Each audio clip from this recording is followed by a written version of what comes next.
નમસ્કાર, હું ચૌધરી પ્રિયદર્શન. સ્વાગત છે આપનું ખલાસી ન્યૂઝ ચેનલમાં. આજે કલેક્ટર કચેરી ખાતે જેટકોના કર્મચારીઓને આઉટસોર્સિંગના કર્મચારીઓને જે આઉટસોર્સિંગ માટે જેમનો પગાર ચૂકવવામાં હતો તેમના છેલ્લા 2 થી 3 મહિનાનો પગાર આપવામાં આવ્યો નથી, તો તેઓ આજે કલેક્ટરશ્રીને આવેદનપત્ર આપવા આવ્યા છે. તો તેમના પાસે આપણે જાણવાનો પ્રયત્ન કરીશું કે તેઓ શું રજૂઆત કરી છે. તમારું નામ? ગામિત પ્રતિક પ્રવીણભાઈ. પ્રદીપભાઈ, તમે કેટલા સમયથી નોકરી કરો છો? અમે તો 2 વર્ષ થઈ ગયા, પણ તો અત્યારે કંપની ચેન્જ થઈ મેમાં.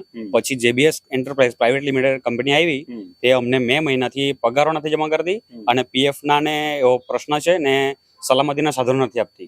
હા, તમારે કેટલા મહિનાથી પગાર જમા થવાનો બાકી છે? મે મહિનાથી. મે, જૂન, અત્યારે જુલાઈ પતી ગયો, આજે 1 ઓગસ્ટ થઈ ગઈ ને PF ના નથી. એ લોકોએ પેલું અકાઉન્ટ ક્રિએટ કર્યું નથી, કોઈ PF ના પૈસા નાખતા. એવી મળી છે કે તમે ગઈકાલ હડતાલ પણ ઉતારી, તેમાં શું થયું? હા, તે અમે 23 જુલાઈએ કલેક્ટરશ્રીને, શ્રમ અધિકારીશ્રીને, જેટકોના એક્ઝિક્યુટિવ એન્જિનિયરને, જુનિયર એન્જિનિયરને, સર્વોને બધાને અરજી આપેલી કે અમારા પ્રશ્નોનું નિરાકરણ નહીં થાય તો 1 ઓગસ્ટથી અમે લોકોએ ઓપરેશનની કામગીરી બંધ કરી દઉં. અમે લોકોએ 1 ઓગસ્ટથી 66 kV કેલ્ક્યુએસએસમાં સબસ્ટેશનમાં અમે લોકોએ ઓપરેશનની કામગીરી બંધ કરી દીધી છે.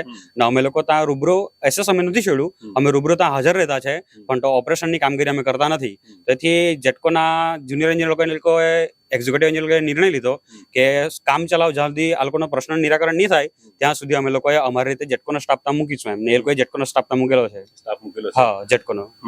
અને એવું છે કે તમારે જેટકો જે તમે કામગીરી કરો છો ઓનલાઈનમાં પણ અત્યારે તમને સેફ્ટીના સાધન પૂરા કરવામાં આવે છે? સેફ્ટીના સાધનો એવા જેટકો તરફથી નહીં પણ કંપની તરફથી આપવા પડે. કંપની તરફથી અમુક સાધનો આપેલા છે, પણ તો પૂરતા સાધનો આપતા નથી. સેફ્ટીના સાધનોમાં સેફ્ટી શૂઝ છે, ગમબૂટ છે, ચોમાસા દરમિયાન રેનકોટ છે, એવું બધું પ્રોવાઈડ કરવું પડે. ગ્લવ્સ છે, હેન્ડ ગ્લવ્સ છે. કેમ કે 11 kV અમારે 11,000 વોલ્ટમાં કામ કરવાનું હોય, તો અમારે જે સેફ્ટીના સાધનો હોય તો અમારા સાથે કોઈ અકસ્માત ને એવા થાય તે થવાના ટળે. એના માટે સેફ્ટીના સાધનો જોઈએ, પણ એ લોકો પ્રોવાઈડ કરતા નથી. આજે કલેક્ટર સાહેબને તમે આવેદનપત્ર આપ્યું છે, તેમણે શું આશ્વાસન આપ્યું તમને? એમણે એમ કીધું કે અમે લોકો આગળ તમારે જેટકોના અને JBS ના માણસો જોડે વાત કરશું, એમ અધિકારો જોડે વાત કરશું, એવું કીધું અમને.